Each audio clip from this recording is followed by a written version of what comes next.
Welcome back, folks. Today we're doing another video. What are we doing today? We're doing Redstone Decoded. I'm talking really fast for some reason. So what are we doing today? We're taking apart Dimension Jumper by Sethbling.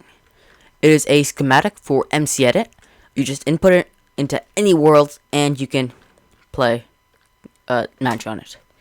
You could do it on, say, a survival games match, I guess. But it might be hard unless the map is at least like 2,000, 3,000 blocks wide. Needs to be like 2,000, 2004 blocks wide, I believe. And this has to be put right into the center if it is that wide. But you could just decrease the value on the command blocks, I guess.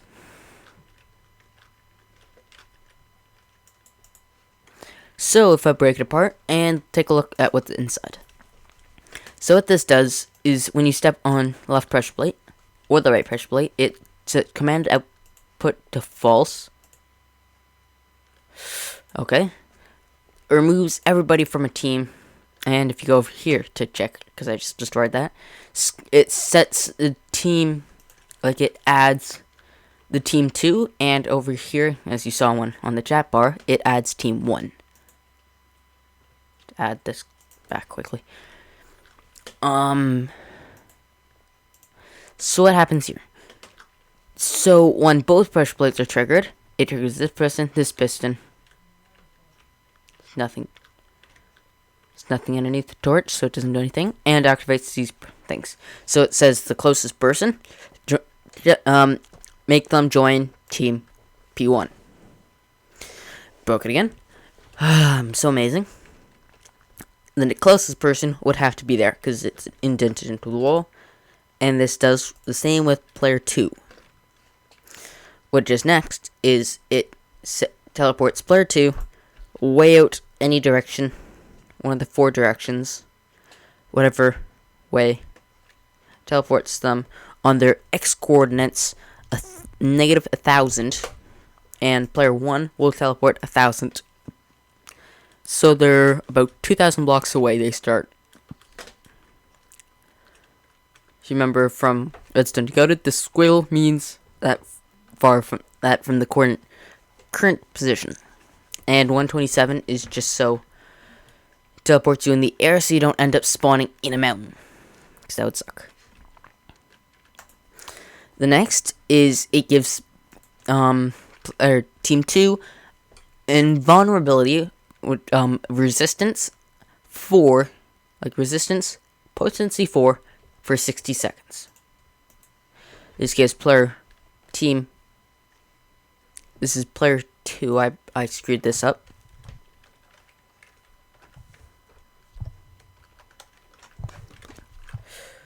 My keyboard hates me. Yeah, so it tells anybody on player 1, it gives them resistance, potency 4 for 60 seconds, which is essentially invulnerability. And this means team nobody, so anybody that's not on our team, which would be a spectator. And that gives them invisibility for 1,000,000 seconds. This will also set anybody that doesn't have a team to game mode 1, and it will set anybody on team player 1, they will say whoever is player 1, and on player 2 is player 2. And this, after 4 ticks, it will teleport this guy, team nobody, spectator, to player 1. So and it sets it to noon, I believe, or like 45 degrees in the scale. So this just triggers redstone here. It's for like a quick little loop. It doesn't block it off here, actually. Just looks like it. So it goes up here and triggers this piston. This is just to raise it up a bunch because there's redstone there. What this does is it completes this loop, and this redstone being powered here goes whoop down here and down this redstone loop here.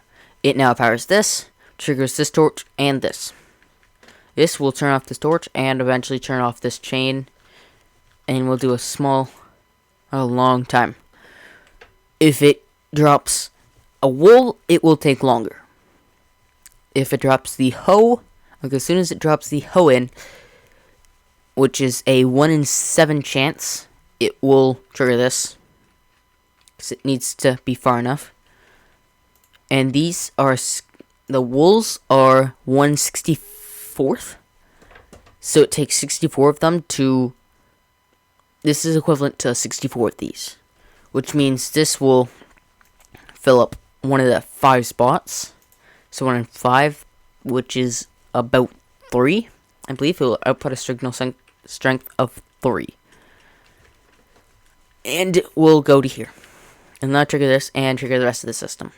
If you go down here, this is what has the swapping. Do that in a second. What it does here, I'll push this across, power this. This block will be here.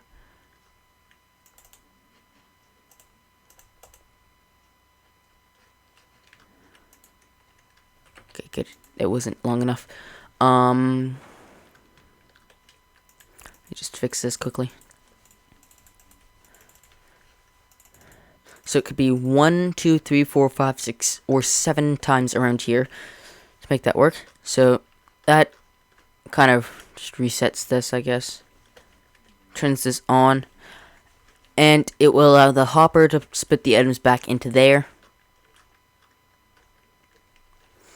And after the time it takes the hopper to put the items back in there, it pushes this back and allows the clock to work again.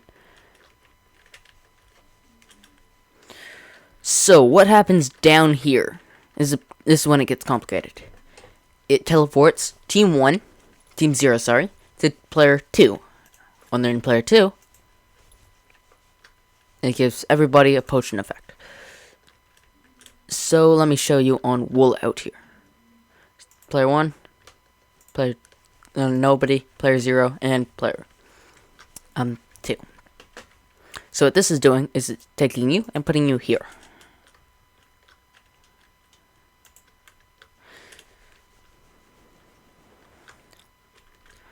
So what happens next? It teleports team 2 to team 1, or player 2 to player 1. So now you're here.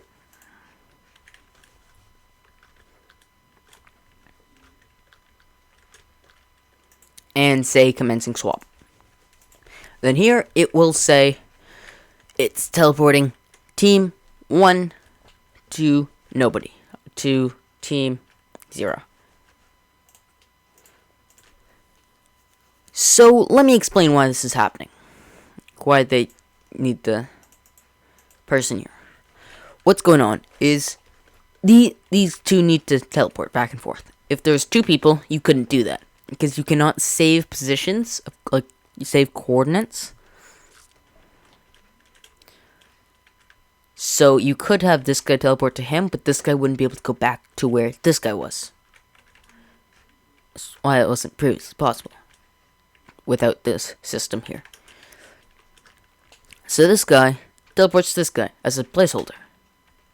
When this guy teleports over here, there's now nobody over there.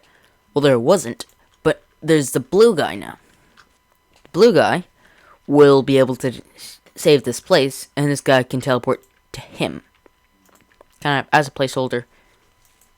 And now he's following team 1, player 1.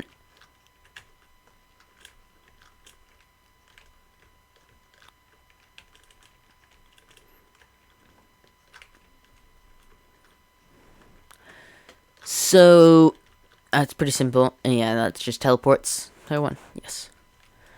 So that's essentially just how it works. It's a pretty simple machine. Its bark is definitely bigger than its bite. Simple logic, simple machine, if you understand it. That's it for today. See you next time, folks.